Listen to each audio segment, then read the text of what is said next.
This video brought to you by Mike's Barbecue on Route 32 in Temecula. Come on down, we got some great food. That's Mike's Barbecue. Is there anything wrong with being called a redneck? Every state has them, especially California. You just might find that lots of folks in some parts of the Golden State are at least a quarter redneck. The goal today is to show where the most redneck cities are in the big old state of California. How do we do it? We measure the things most rednecks love. You know, shooting, hunting, fishing, chewing tobacco, even Walmarts. Let's get started. Our first stop on the redneck circus of California starts in Fresno, in Central California. No one is going to argue with you that Fresno is home to some of the most truck-drivingest, redneckest people in the state.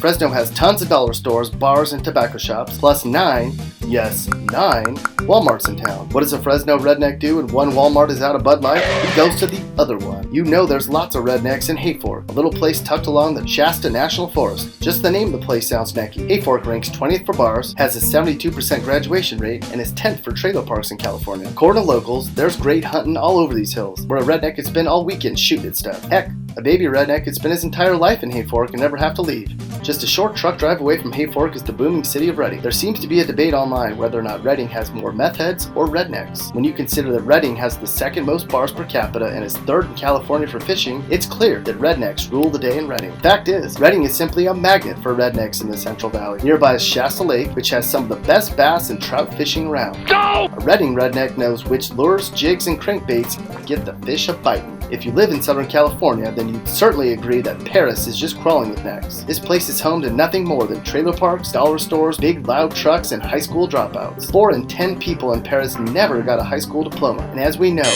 rednecks just hate school. They'd rather be out getting stuck in the mud on Monday morning instead. Paris also has its own lake and its own auto speedway. The car races are on Saturdays, so that's the night to shop at Walmart in Paris, because you know the place will probably be empty. Continuing our redneck tour of California, we come to Yreka, a tiny little place along the 5 freeway way up by Oregon. You know when you get there because you'll see a big old pile of beer cans everywhere. There's a trailer park for every 1,200 residents of Yreka, and there's probably a trailer for every 100th person. And they have their own Walmart up here. For a redneck, that's like short lines at Disneyland. Red Bluff is a smallish town that's also along the 5 south of Redding. Seems like we should probably rename the 5 freeway in these parts Redneck Row. If you live in Red Bluff, you just might be a redneck. Red Bluff ranks 11th for Walmart, 22nd for bars, and is 24th in California for guns and ammo stores. Fact is, it would be hard to find a place where there's more redneckery going on than in Red Bluff. Heck, if there were alligators in these parts, they'd probably shoot those too.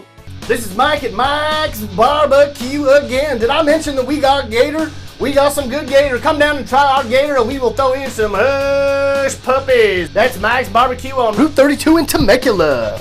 Continuing our neck tour of California, we come to Sacramento. Well, I'll be. The state capital's full of rednecks? You betcha. There are at least 10 Walmarts within a short hop of the truck. And the number of dollar stores is through the roof here. 40 maybe? Too hard to count them all. Fact is, most of Sacramento is full of very blue-collar folks that smoke and chew. If you took Highway 18 up from San Bernardino, eventually you come to Big Bear Lake, which ranks 1st in California for bars per capita and is 9th in the state for fishing and bait shops. The opportunity for shooting animals is all over the place in Big Bear. You know, deer, turkey, gray squirrel, brown squirrel, rattlesnake, beaver, baby otter. About halfway between Vegas and LA is the real redneck spot of Barstow. You've probably driven past it, or even stopped along your way up the 15 at some point or another. There are just about more trailer parks and mobile home parks in Barstow than anywhere else in the nation. Plus, they only build dollar stores where there's customers, folks, and there's at least 20 dollar stores in Barstow. Therefore, there's simply no excuse for a Barstow redneck to show up to an Apple Valley barbecue empty-handed. And where's the most redneck city in California? That would be Norco. Located along the 15 and the Inland Empire, we're speculating this entire place is some shade of neck. They rank 9th for Walmarts, 7th for smoke shops, and are 18th in California for gun stores. This is the type of place where rednecks ride their horses right down the middle of the street, and where you aren't surprised to see a camel walk on right by outside a Jack-in-the-Box. You will not find a greater concentration of California rednecks than in this nook of Riverside County. If you live in Norco, or any of the other rednecky California cities listed above, you live in redneck heaven. Consider yourself blessed. Yo.